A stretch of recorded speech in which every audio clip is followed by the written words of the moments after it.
묵상이 끝나고 어제부터는 교회적으로 룻기를 묵상하게 되었습니다. 여러분, 룻기 하면 여러분은 어떤 이미지가 떠오르십니까? 룻기 하면 뭐가 생각나죠? 룻이 생각나죠. 룻은 어떤 사람이죠? 예? 교회 오래 다니는 사람들은 다 대부분 아는 내용.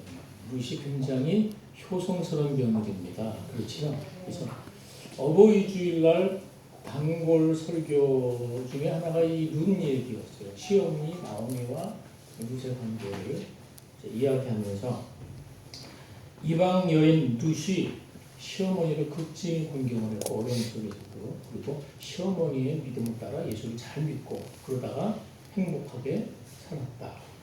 뭐 그런 내용이죠. 틀린 얘기는 아니죠. 많은 내용인데요. 이렇게 룻기를 이렇게만 우리가 기억을 한다면 이 룻기서의 10,000분지 정도밖에 안 돼요. 룻기서가 정말 말하려고 하는 거는 효도 이야기가 아니에요. 한 개인의 가정사의 어떤 이야기를 통해서 재미있는 이야기를 주기 위한, 룻기는 드라마로 만들어도 굉장히 재미있는 내용이에요. 반전이 있고요.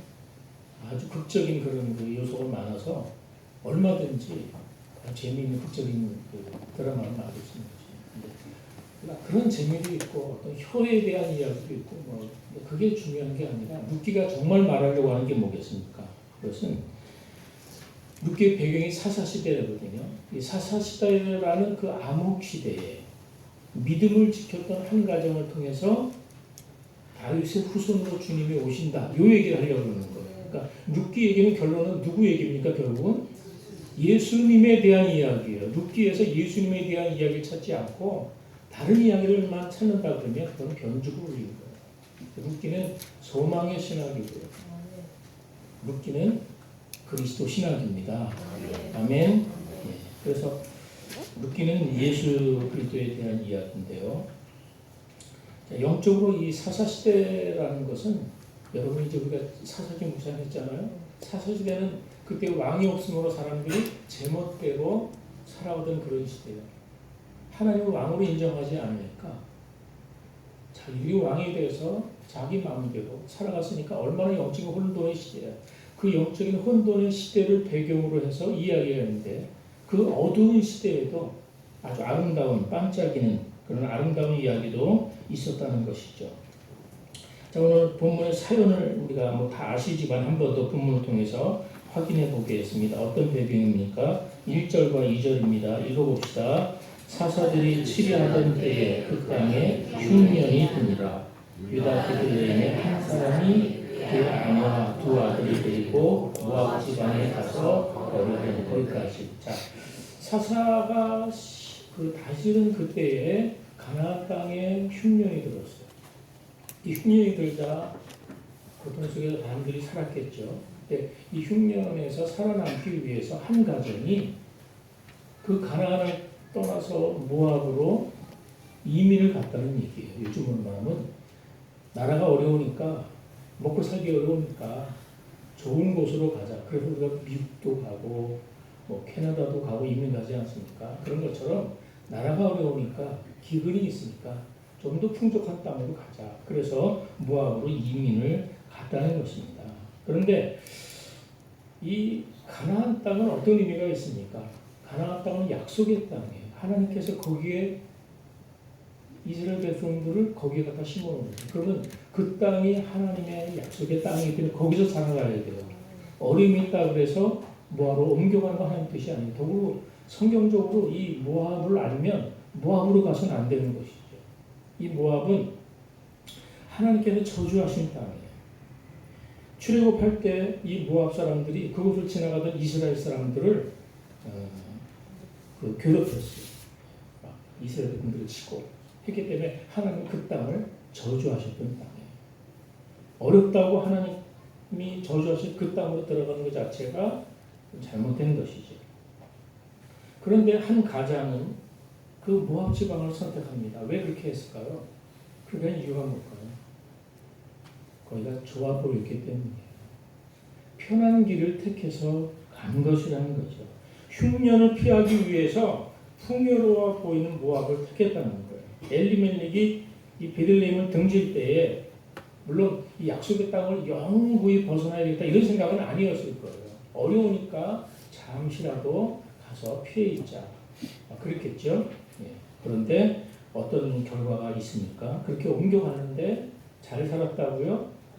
아니죠. 자, 어떤 결과가 있습니까? 자, 3절과 4절, 5절까지 읽겠습니다. 시작.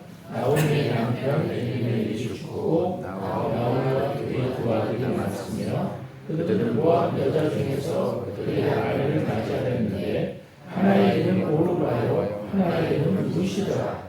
그들이 거기에 거주한 지 10년쯤에 말론과 기존 두 사람이 다 죽고 그 여인은 두 아들과 남편의 뒤에 남았다. 자, 여기 주목하는 인물은 나오미라는 여인이에요. 주인공은 나오미가 등장하는데, 자, 이 여인은 유다 땅 베들레헴에서 엘리멜렉이라는 잘 사는 남편을 능력 있는 남자하고 결혼해서 말론과 기론이라는 두 아들을 낳고 행복하게 살았습니다.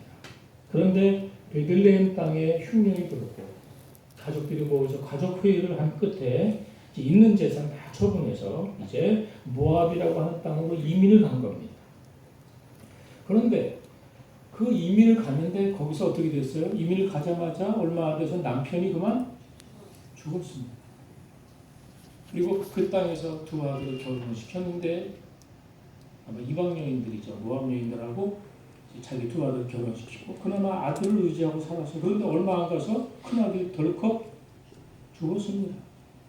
이제 하나 남은 아들 둘째를 의지하고 남편도 없고 큰아들도 없고 이제 너뿐이다. 내가 믿을 건 너뿐이다 하면서 얼마나 그에게 마음과 애정을 쏟으면서 그렇게 위로받고 살았겠습니까? 그런데 그만 그 둘째 아들도 털컥 죽어버린 겁니다. 그리고 그들이 갖고 갔던 재산도 다 없어져 버렸어요. 결과적으로 아무 희망이 없습니다. 완전한 절망입니다. 아무것도 남지 않은 그런 실망스러운 인생이 됩니다. 그리고 그 땅에서 그렇게 10년의 세월이 지나갔습니다. 아마 그 모압에서 흘려보낸 그 10년은 정말 기억하고 싶지 않은 아무 의미 없는 그런 세월이었겠죠. 이 시간은 하나님의 역사와 섭리 그런 축복 속에서 생각할 수 없는 그런 시간들이었다는 것. 그런데 여러분, 우리가 겉으로 볼 때는 그렇게 보이는지 모르지만 그러나 그 속에 하나님의 역사가 일어나고 있다는 것입니다.